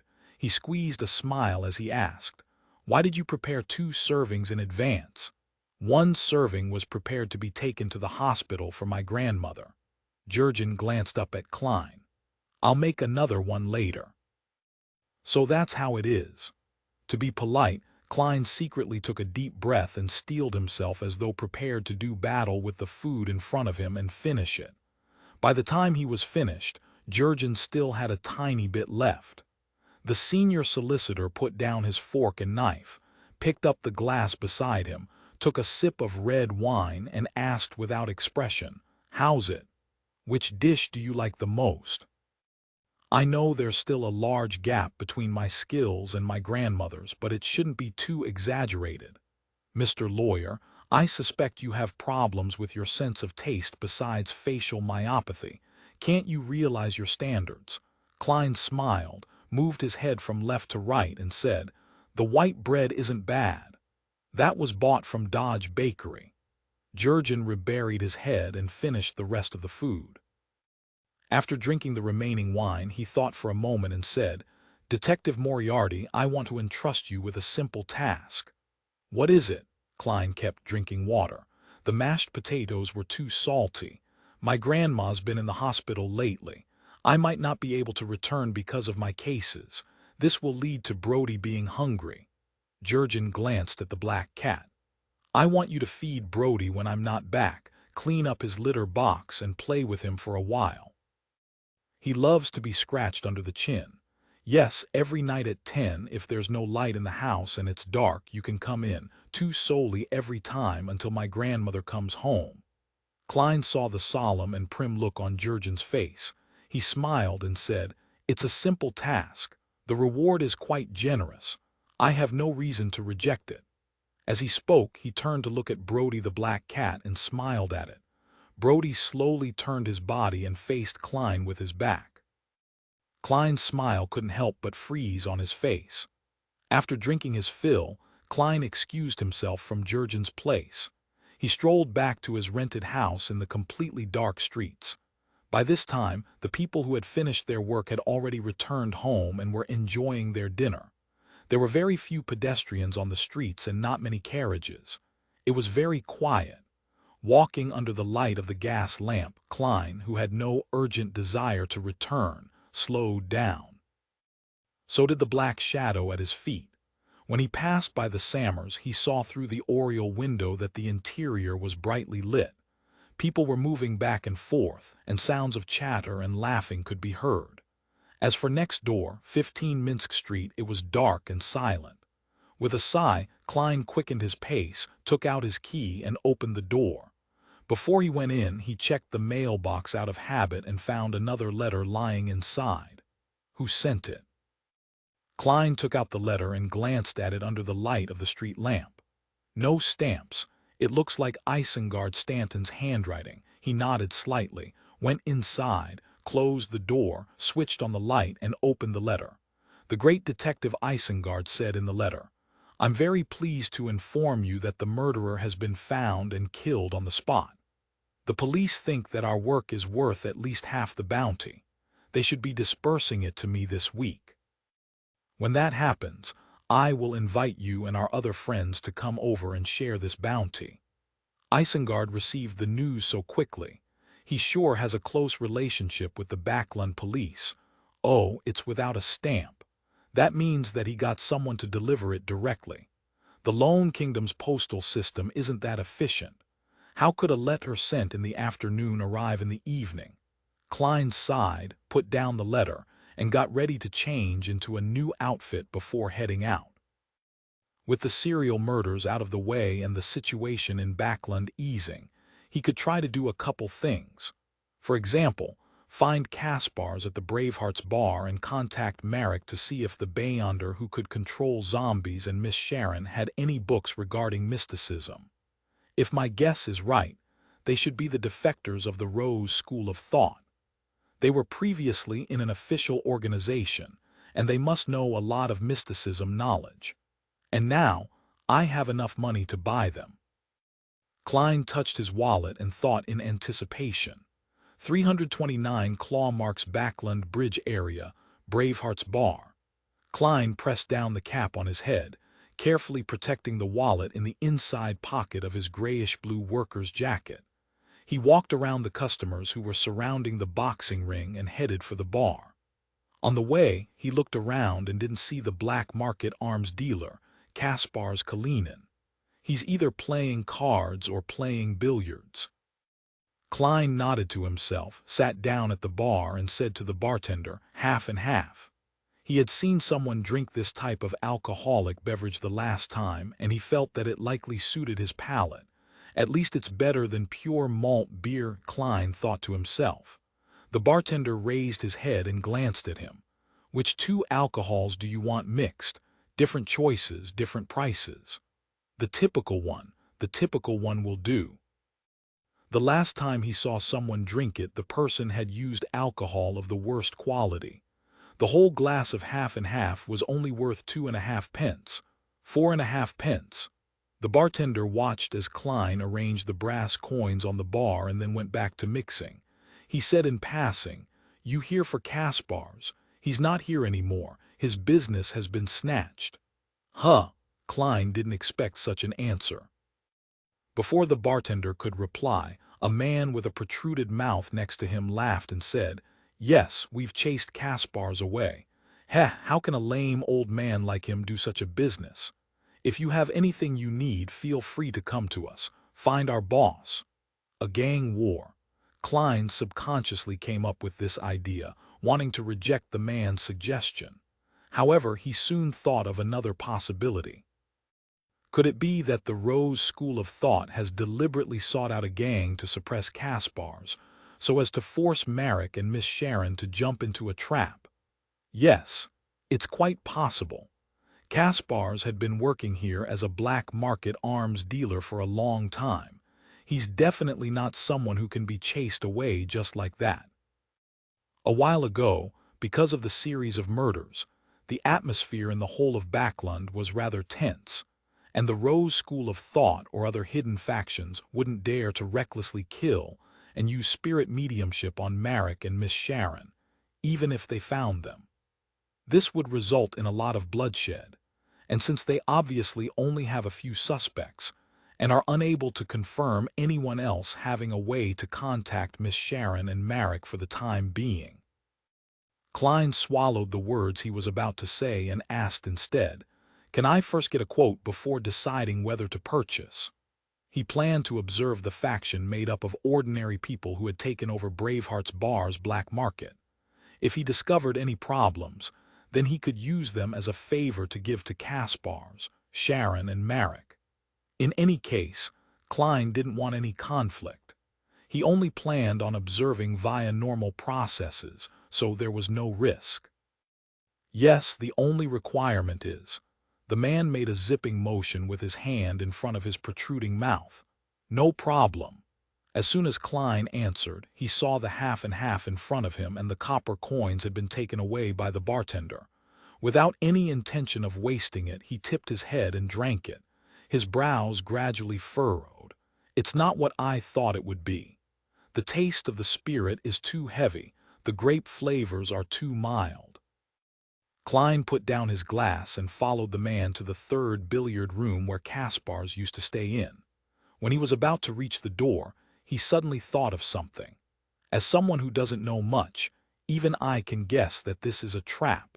I wonder if Miss Sharon and Marek, who have been hunted for so long, know about it. They definitely wouldn't appear, however. Kaspars knows more than one Beyonder.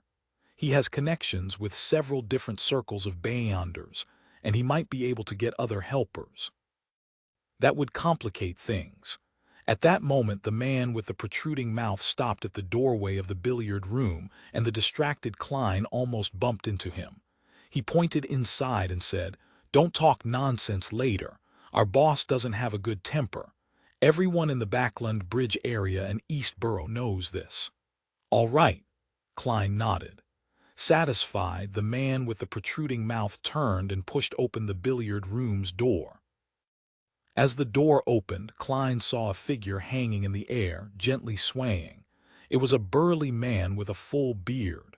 There was a rope tied around his neck, a rope that was tied in a dead knot. His feet were off the ground, the tip of his tongue was protruding out, and his face was purple. He wore a contorted expression. "Boss," the man with the protruding mouth cried out in disbelief. As soon as the tension in Backlund's atmosphere disappears, someone takes action. Klein tilted his head and glanced at the subordinate. He then solemnly drew a triangular sacred emblem on his chest. "May he find peace with God. I hope his temper is cured as a result." The man with the protruded mouth didn't even hear what he said. He suddenly shouted, "Boss! Murder! Boss is dead!" Klein took 2 steps back as a result of the loud and shrill voice, and he also activated his spirit vision to take a look inside the room. There was nothing special other than the scattered billiard balls all over the place. Did a Beyonder from Kaspars do it? What would the faction who planted the trap do? If there was actually such a trap, Klein quietly moved away and slunk away into the crowd when the other gang members swarmed over. He glanced at the kitchen of the Braveheart's bar and with some thought went over and familiarly passed through to the back door. As soon as he pushed open the not-so-heavy wooden door, Klein felt a cold wind blowing against him which caused him to shiver. And amidst the cold wind was the faint smell of blood. He listened for a moment but saw nothing. He took out his penny and flicked it up. The landing sound was cut off by the wind, and Klein looked down at the copper penny in his palm, confirming that it was heads. Putting the coin away, he carefully walked forward, heading in the direction that his spiritual perception told him to. He walked to a dark corner where there wasn't any illumination from the street lamps. The smell of blood suddenly became stronger. With the help of the weak moonlight that penetrated through the clouds, Klein almost gasped when he saw what was in front of him.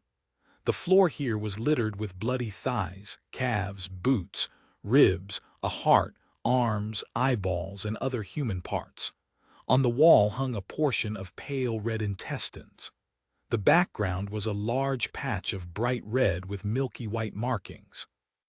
Seeing this, Klein felt like he was looking at a slaughterhouse specially prepared for humans. Is the murderer afraid that the Night Hawks, mandated punishers, and the others are too idle? This is so exaggerated that the police would immediately transfer the case to them, Klein muttered in his mind to resist the discomfort caused by the scene. He walked around the blood and approached the opposite wall.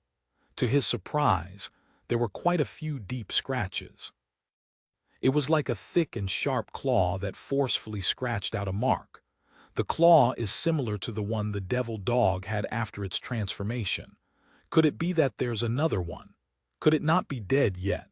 No, I know what's going on. Klein suddenly came to a realization. The deceased must be the Beyonder who killed the bar's gang leader. He was finished off by the faction who had set the trap. According to Little Son's description, I've always suspected that the faction is the Rose School of Thought because they grasp the prisoner pathway, which is also the mutant pathway. And one type of mutant was the werewolf. This was in line with the traces of the crime scene before him. It also indirectly proves that Miss Sharon and Marek are defectors of the Rose School of Thought. Klein calmly retreated out of the scene, one step at a time. During this process, he confirmed that there weren't any Beyonder characteristics present. Of course, it was possible that it hadn't appeared yet. Then he turned and walked towards another street, intending to get someone to inform the police, lest such a scene frighten the commoners and make them suspect that Backlund had been infiltrated by some ferocious beast. Because he didn't want to get into trouble over greed, Klein didn't wait for the possibility of a Beyonder characteristic appearing. Just as he reached the end of the alley, he suddenly saw a brown carriage slowly approaching in the night. The carriage didn't continue to move forward like the other carriages. Instead, it stopped right in front of Klein. Klein narrowed his eyes as he prepared to do battle. However, whether it was his spirituality intuition as a seer or the battle sense of a clown, neither of them gave him a warning. At this moment, the window of the carriage was opened, revealing a pale face which wore a hint of madness to it. Its brown eyes seemed to conceal deep malice. Marek, Klein recognized him. It was Marek, Miss Sharon's companion who controlled zombies. He was only wearing a white shirt and a black vest, and he didn't seem to be afraid of the cold at all. He gestured for Klein to board the carriage. For a moment Klein hesitated, wanting to use his spirit pendulum to divine right there on the spot. At this moment, a figure appeared behind Marek. She wore a complex black regal dress and a small, soft hat. It was the blonde Miss Sharon with blue eyes. She can easily do me harm if she wants to. She can directly come out from the wall behind me, Klein thought for a moment, then he deliberately took 2 steps forward casually. He opened the carriage door and took note of it. After he sat down, the carriage began to move slowly. It was unknown where its destination was. "Why did you come here?" Sharon asked simply. Klein answered frankly, "I wanted to contact the both of you and ask if you have any books on mysticism. It would be best if they went in depth. As you know, I lack such knowledge." Marek continued looking over with malice-filled eyes as he said in a slightly hoarse and low voice, "We do have a lot of knowledge regarding mysticism, such as Shaman King Klarman's Book of Secrets, but what can you use to trade for it?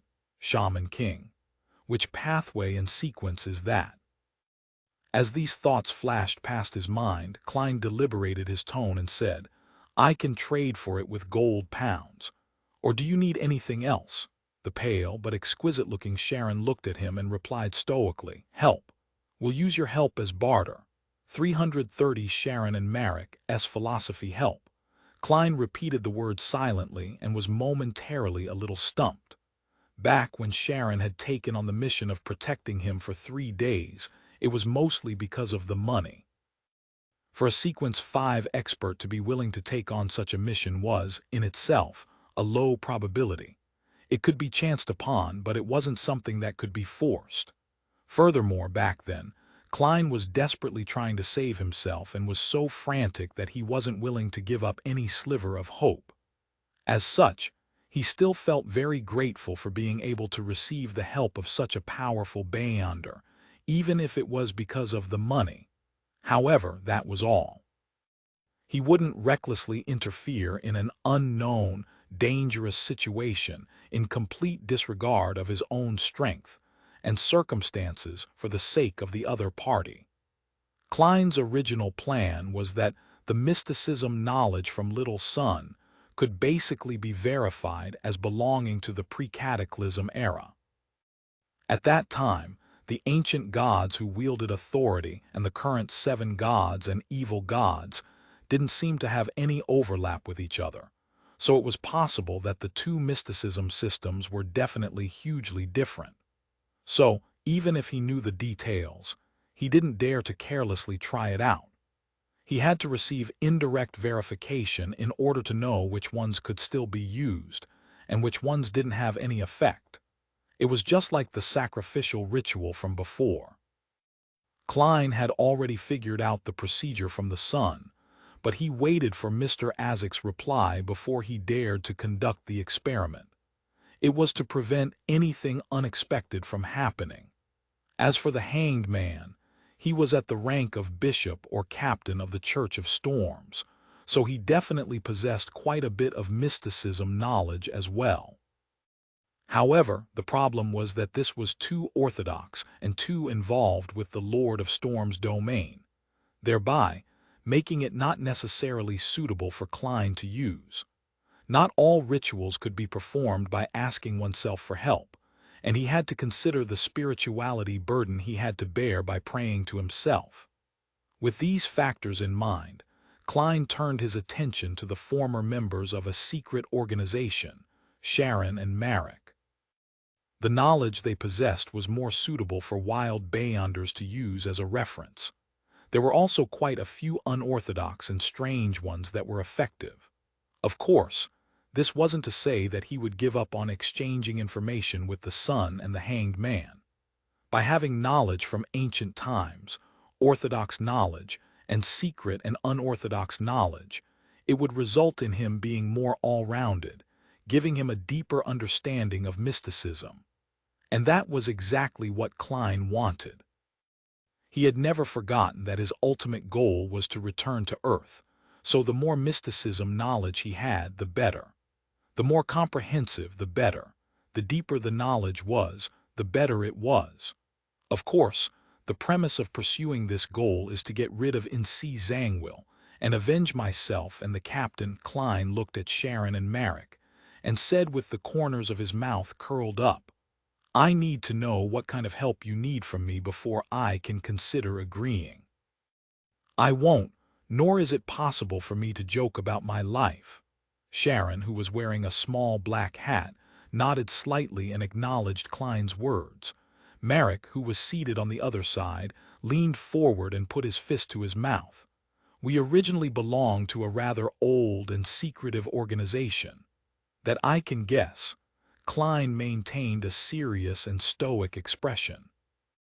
"That organization took shape at the beginning of the 5th epoch, after the storms of the Berserk Sea cut off the northern and southern continents, forming the southern continent's Highlands Kingdom and Paz Kingdom. However, I'm only talking about it taking shape. This organization's origins can be traced back to before the 4th epoch, all the way before the cataclysm." The pale Marek continued describing. "That, I know that too. The Rose School of Thought, isn't it? It's traceable back to the time of the Mutant King." Klein wore an attentive look. Marek scratched his slightly messy hair and said, "This organization believes in an evil god, and they believe that magic is a science and art that changes according to one's will to change things. This requires the establishment of a religious ritual system including law and order. Yes, before the invasion of the northern continent, they were an orthodox organization in the Paz Valley and the Star Highlands, alongside the Church of the God of Death. At the same time, they believed that their wills originated from various desires. Combined with Beyonder powers, they were able to accomplish all sorts of unimaginable things. Because of these ideas, they retained an ancient and bloody tradition of primitive sacrifice, including the skinning of people, and using the skulls of children as ritual objects, letting a large number of believers fervently release all sorts of desires. We couldn't accept the cruelty of such deeds, and we also felt that it was very problematic in the way that they handle their desires, so we looked for an opportunity to escape from that organization. Problematic in the way they handle their desires. Klein knew that the Rose School of Thought was famous for its bloody sacrifices, so he wasn't very curious about the former. The blonde and black-dressed Sharon replied in an ethereal voice, "The way they do it is to indulge and burn. Our philosophy is to repress and show temperance." So that's how it is. Klein suddenly thought of the description of the prisoner sequence. The body was the cage of the heart, and the world was the cage of the body. Madness was bound and desire was suppressed. If the Rose School of Thought did grasp the mutant pathway of prisoner, Miss Sharon's and Merrick's philosophy is clearly more suited to the needs of the acting method. Why couldn't the other members notice this? That's not right. He frowned slightly. Seeing his reaction, Merrick thought he didn't understand and explained in a slightly hoarse voice. They were influenced by that evil god, and they believed that indulging in their desires would help to strengthen their own willpower. When many people let their hair loose, they would also affect each other, adding to their fanaticism, allowing their condition to reach its peak. Our views are the exact opposite. We believe that desire must always be suppressed in one's heart, just like the flames and magma underground. Only at a crucial moment can it be unleashed, producing terrifying power. Simply put, it's the difference between lust and abstinence. The influence that the evil god has is in contradiction to his own pathway's requirements. It feels like something is amiss, Klein thoughtfully asked. So you escaped to Backlund and now they're coming after you. Did the dead man in the alley end up involved in this? We didn't get him involved. He got himself involved because of something else. Merrick rebutted Klein's second guess, acquiescing to Klein's first question. Then, why don't you just run away from Backlund? There are quite a few big cities along the border of the Lone Kingdom and Daisy Bay. Furthermore, you can go to Intis, Fasak, Fainapotter, Lenberg, Masson, and other countries. In other words, you have a reason not to leave Backlund. What could it be? Klein thought for a moment and said, "Okay, I've got the general gist of it. And what kind of help do you need? My sequence isn't high, and I don't know any powerful Beyonders. There's no way I can go against that secret organization directly." After obtaining the potion formulas for sequence 7, 6, and 5 of the Seer Pathway and killing Lanevis, Klein actually didn't have to stay in Backlund. There was still a huge gap between him and his next target of vengeance, in C. Zangwill, who had sealed Artifact 008. There was no hope of success within a short period of time. He didn't even dare to approach it, so it wasn't impossible to leave Backlund. At the very most, he would feel the pinch for wasting the rental fee that he had paid up front. The reason why Klein was still staying in this large city was because there were a lot of Beyonders here. There were also many resources and ingredients that appeared here. It made it one of the most convenient places to advance his sequence. It suited the revelation of his divination back then. When I become a faceless and I'm almost done digesting it, I'll have to head out to sea and look for a mermaid. This thought suddenly flashed through Klein's mind. Sharon replied calmly, "Be our support. To kill a sequence 5 Beyonder together." Klein was slightly surprised as he asked, With your strength, that organization only sent one sequence 5 Beyonder to hunt you down. Could it be that the common characteristic of a cult was to be brainless? He has a sealed artifact that greatly restrains me, Sharon answered calmly, her face pale but her expression delicate. The person in charge of this matter is indeed a high-sequence Beyonder, but he has been led elsewhere by the clues that we deliberately left behind, Marek added. It's not like we only have Backland as our only base. If we can kill the person in charge of the nearby burrows and take away that sealed artifact, we will immediately disguise ourselves and flee. After that, we will no longer be afraid of being hunted down normally. Find authorized novels in WebNovel Faster Updates. Better experience, please click www.webnovel.com for visiting. Klein tersely acknowledged. But why do you think I can help? I look so weak, and the target is a sequence 5 Beyonder with power and that strange sealed artifact. You're not just at sequence 9. You're also very special. Sharon looked at him silently with her blue eyes and said with certainty. Ha ha. Klein could only reply with a dry laugh. Sharon's ethereal voice sounded once again. Besides, you still have that eye. That eye? Are you referring to the all-black eye left behind by Mariontist Risego? Klein nodded slightly. But I can only use a small portion of it, and it can't produce too much of an effect since it was corrupted by the true creator. That's enough. Sharon was always so terse with her words. Marek added, the sequence 5 Beyonder we are dealing with has similar characteristics as Sharon. Only that eye of yours can help us find him. At that moment Sharon spoke again.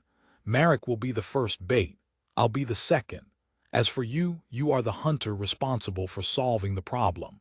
I can't guarantee absolute safety, but you will definitely be safer than us. Sounds sincere enough, but I'll need to make sure through divination. Klein pondered for a few seconds and said, I want to understand the situation about the other person's characteristics and sealed artifact. Only then can I make a decision.